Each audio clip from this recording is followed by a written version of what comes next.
I'm going to be talking about the Haymarket riot, affair, you can say the trial also.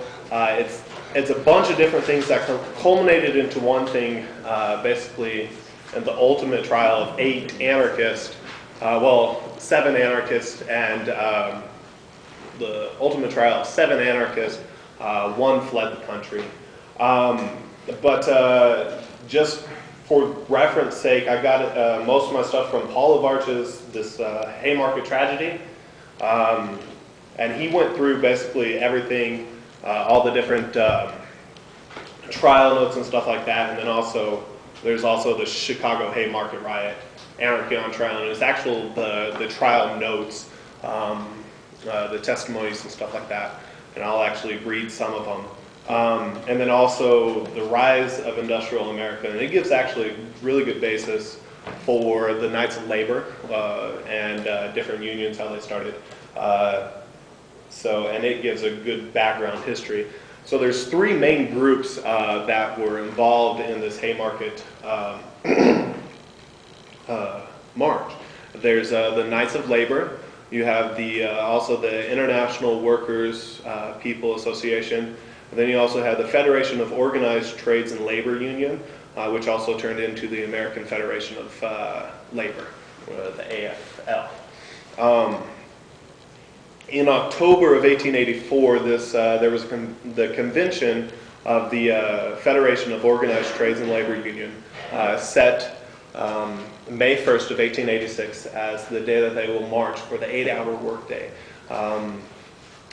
Normally, up until this time, it was very regular to work 10 hours, 12-hour days. The actual U.S. government required 10-hour days to be worked on all of their different projects.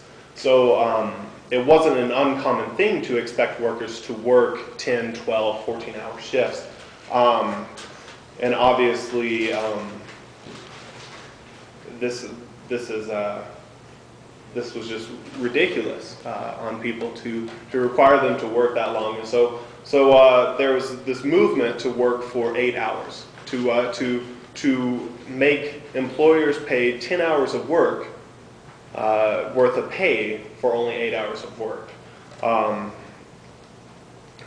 They felt that this was it was a demand that could be met, and definitely felt like it should be met. The Knights of Labor, though, they said that they didn't want to march. They kept out of it. They said, we don't want to march because a lot of the people that were organizing were anarchists and communists.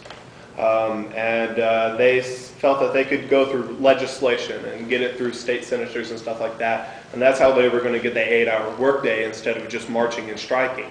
The IWPA, it was led by a man called Johann Most. He basically came from a Marxist group in London, the International Workers Association.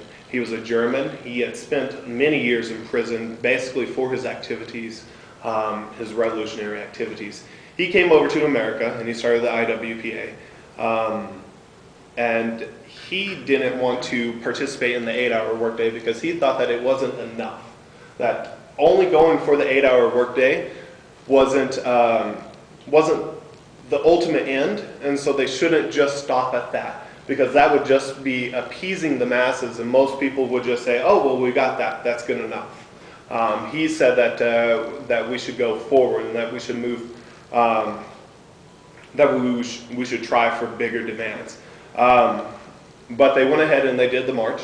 On May 1st, 1886, there was 10,000 workers in New York City, 11,000 in Detroit, 10,000 in Milwaukee, 40,000 on strike in Chicago alone. One of the people that was convicted and killed, a man by Albert Parsons, he was also the publisher of a newspaper called The Alarm. He led a march of 80,000 in Chicago, and then 10,000 just from the lumber yards in Chicago marched on this day. So in total, for America, there was about 300,000 to 500,000 people marching for an 8-hour workday, which is like a huge mass amount of people.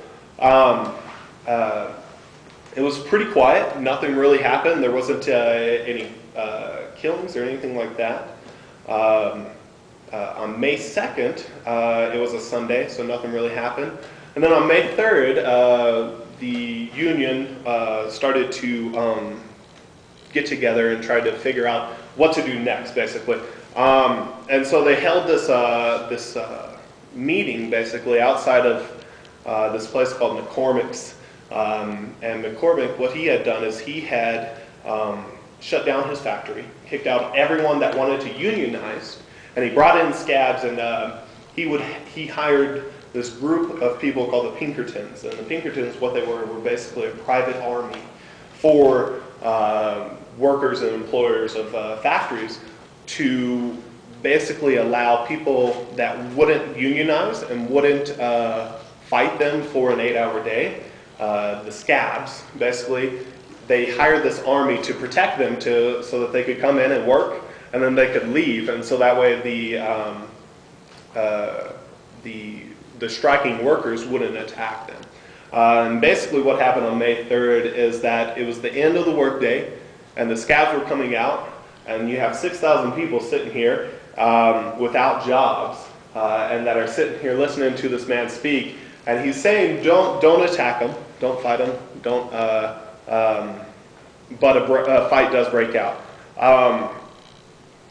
So in the end, the police killed two striking workers, and 6 police were just injured. That was basically the ultimate thing that happened from that. But from this, Augustus Spies and Albert Parsons, they were 2 main leaders in Chicago. They were recognized speakers and stuff like that.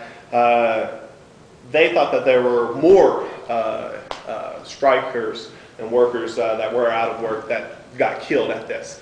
And so they called for a call of arms, and they printed up all these flyers and everything else saying, you know, bring your guns and your weapons to this next meeting tomorrow night.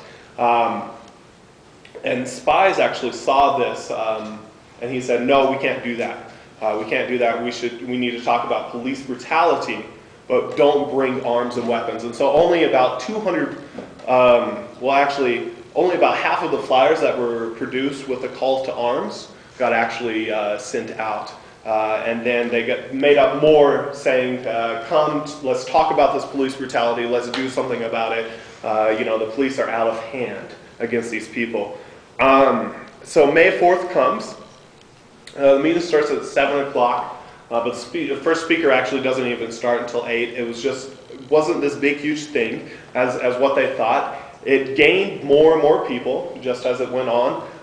The mayor actually of Chicago came by, walked by, said, it's all calm, and he goes home.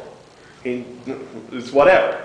About the end of the meeting, it starting to rain, and they're about to end the meeting, and 200 policemen come and attack about 300 to 400 people.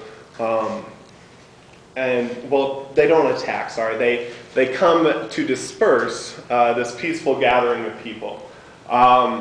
But, you know, the police did have guns, they had weapons, they had clubs out, and it wasn't unusual for workers to be beaten and to be just basically abused by the police. So as they were coming out, though, an unknown bomber throws a bomb, and in the perfect spot, it kills 1 man, and it injures 60 of them. Just as one bomb. So basically, they go like crazy, and so they just start firing, and they injure even more of themselves. The actual workers, there was only 1 that was killed, and they can only find reports that 12 were injured, but it might have been more because a lot of times what they would do is they would just go and take them to a house and basically doctor them up or whatever, and so you couldn't get like an accurate, they wouldn't take them to the hospital, basically.